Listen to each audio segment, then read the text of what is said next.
So welcome to mysterious world. അപ്പം ഉണ്ടല്ലോ, ഞാൻ ടാറ്റു അടിക്കാൻ പോവാണ്. ഞാൻ വലിയ സ്കേർട്ടൊക്കെ ഇട്ട് ഇറങ്ങിയിട്ടുണ്ടായിരുന്നു, പക്ഷേ അമ്മ സമ്മതിച്ചില്ല. അമ്മ ചെറിയ സ്കേർട്ട് ഇട്ട് ഇറങ്ങിക്കോ എന്ന് പറഞ്ഞു. സോ എൻ്റെ കൊല്ലതാ. വാ, എൻ്റെ ഫ്രണ്ട് വെയിറ്റ് ചെയ്യുന്നുണ്ട്. സോ അവിടെ പോയി കാണാം. അപ്പോൾ ഓളെയും കണ്ട് ബസ് കയറി നമ്മളെ. എന്നിട്ട് നമ്മൾ അവിടെ എത്തി. സ്റ്റുഡിയോ എങ്ങനെയാ ഇപ്പൊ കാണിച്ചു തരാ? മോളിലാണ്. പോയി കാണിച്ചതാ.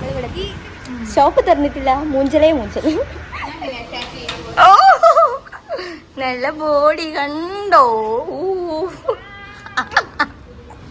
അങ്ങനെ കോപ്രായങ്ങളൊക്കെ കഴിഞ്ഞ് നമ്മൾ ഉള്ളിൽ പോയി ഫോം ഫില്ല് ചെയ്ത്, എന്തിനാന്നറിയില്ല, എന്തായാലും ഫില്ല് ചെയ്യേണ്ടി വന്ന്.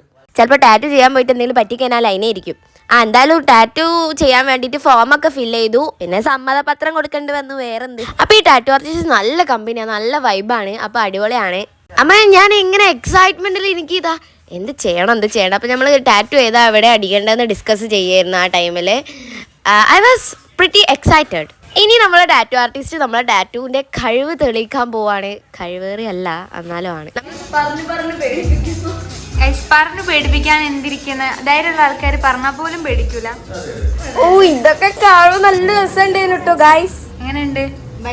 നല്ല എക്സൈറ്റ്മെന്റ് ആണ്. തുടങ്ങിയിടലും പോകും ഉറപ്പായിട്ടും.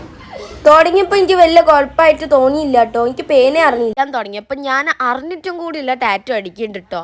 ലൈക്ക് ഞാൻ ഒരു വൈബ്രേറ്റ് ചെയ്യുന്ന സൗണ്ട് എന്നല്ലാണ്ട് എനിക്ക് പെയിനൊന്നും അനുഭവിച്ചിട്ടില്ല. ഞാൻ കൊണ്ട് എവിടെയോ എത്തിപ്പോയി. Like excited.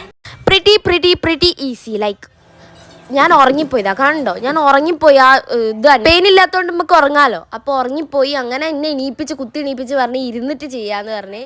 എന്നിട്ട്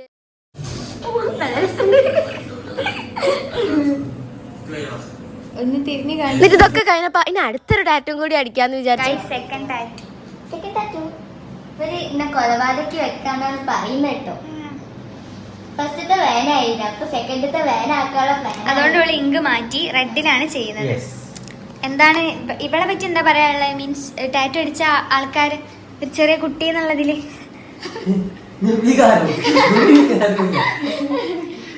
എങ്ങനെ? അത് ശരി, അവൾക്ക് ഒരു ഇതില്ലേനും.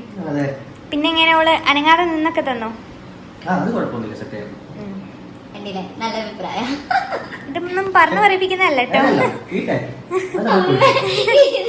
പ്ലാൻ ചെയ്യാ. അപ്പൊ ടാറ്റു അടിക്കാൻ പിന്നെ തുടങ്ങി. നിർവികാരമാണ് എന്നെ പറഞ്ഞത്. എനിക്ക് വലിയ പെയിനായിട്ട് തോന്നിയിട്ടില്ല. ചിലവർക്ക് പെയിനായിട്ട് തോന്നിയിരിക്കും. പിന്നെ ഞാൻ ആ മൂവിയിൽ മുഴുങ്ങിപ്പോയോണ്ടാണോന്നും അറിയില്ല. അപ്പൊ എങ്ങനെ ഉണ്ടായിരുന്നു എന്റെ മാനേജർ? എങ്ങനെയുണ്ട് എന്നെ മാനേജ് ചെയ്തിട്ട്? സിമ്പിൾ ആണ് എന്നെ മാനേജ് ചെയ്യാൻ. ടാറ്റു ഞാൻ ഇങ്ങനെ കണ്ടില്ല. കണ്ടോ? കാണിക്കാം. അപ്പൊ അത്രേ ഉള്ളൂ. ബൈ. ഞാൻ വീട്ടിൽ പോയി കഴിഞ്ഞ് വീട്ടിലേക്ക് പോവാണ്.